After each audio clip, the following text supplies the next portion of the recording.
आज हम भविष्य में होने वाले अद्भुत घटनाएं और कलियुग के आयु के बारे में थोड़ा बात करते हैं।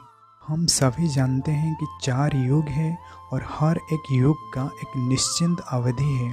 इसी तरह कलियुग का भी एक निश्चित अवधि है, जैसे कि सत्ययुग का 17 लाख, त्रेता का 12 लाख और द्वापर का 8 लाख और कलियुग का 4 लाख और 32,000 साल है। लेकिन इन 4 युगों में से कलियुग में सबसे अधिक और ज़्यादा पाप होता है। मतलब इस युग में धर्म का सिर्फ एक ही पैर रह जाता है और कली के अंतिम समय में उसी एक पैर भी कट जाएगा। जबकि सत्य युग में धर्म का 4, त्रेता में 3 पैर और द्वापर में 2 पैर था। लेकिन कलियुग में इतना पाप बढ़ेगा कि धर्म का सिर्फ एक ही पैर रह जाएगा और जब अंतिम अवस्था आ जाएगा तभी धर्म का सिर्फ एक ही पैर विनाश हो जाएगा। सत्य, शांति, दया, क्षमा और शौच किसी के भी मन में नहीं रहेगा। किसी भी इंसान को विश्वास नहीं करेगा और किसी भी नारी में सतीत्व का भाव नहीं रहेगा। इसलिए कलियुग इन 4 युगों से सबसे ज़्यादा अधर्म वाला युग है। इन सबसे अलग भी है। इसलिए कलियुग में 4,32,000 साल का भोग नहीं होगा। इनमें से सिर्फ 5,000 साल का भोग होगा।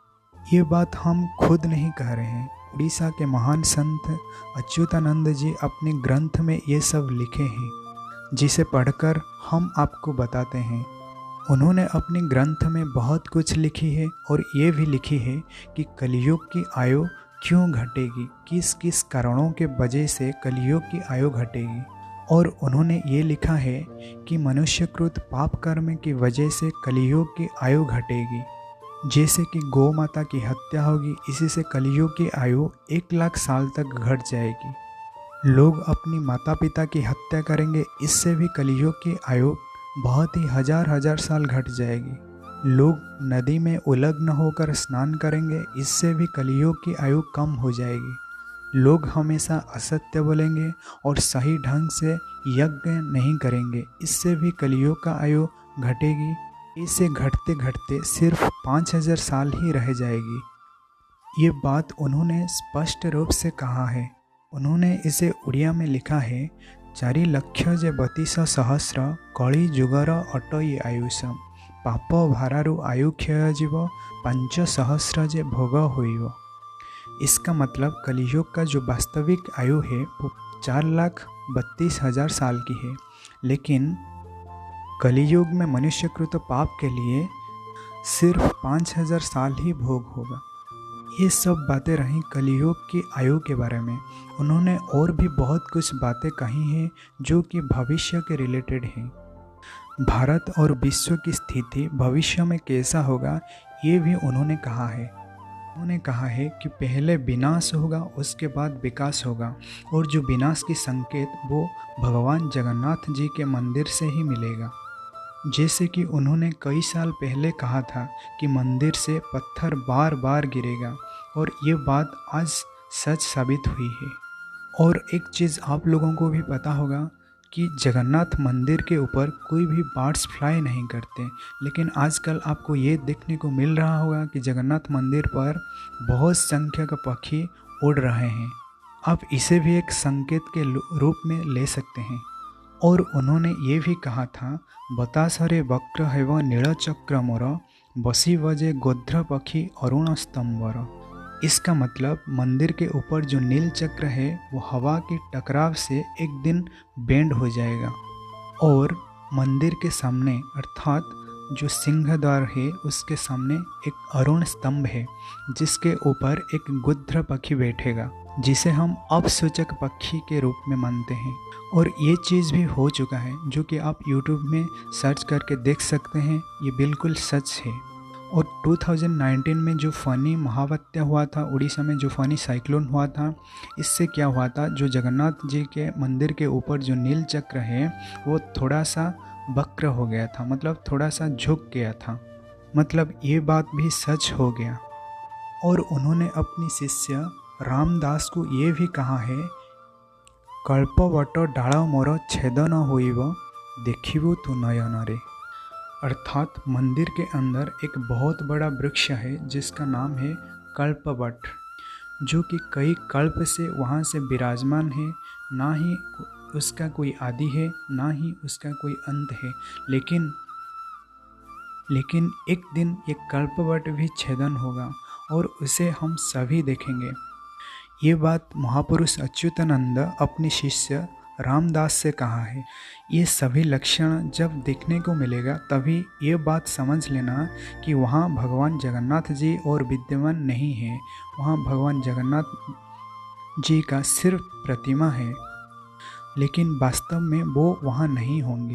वो अपनी दारू विग्रह को छोड़कर मनुष्य शरीर को धारण कर चुके होंगे और वो कहाँ जन्म होंगे ये भी उन्होंने बताया है।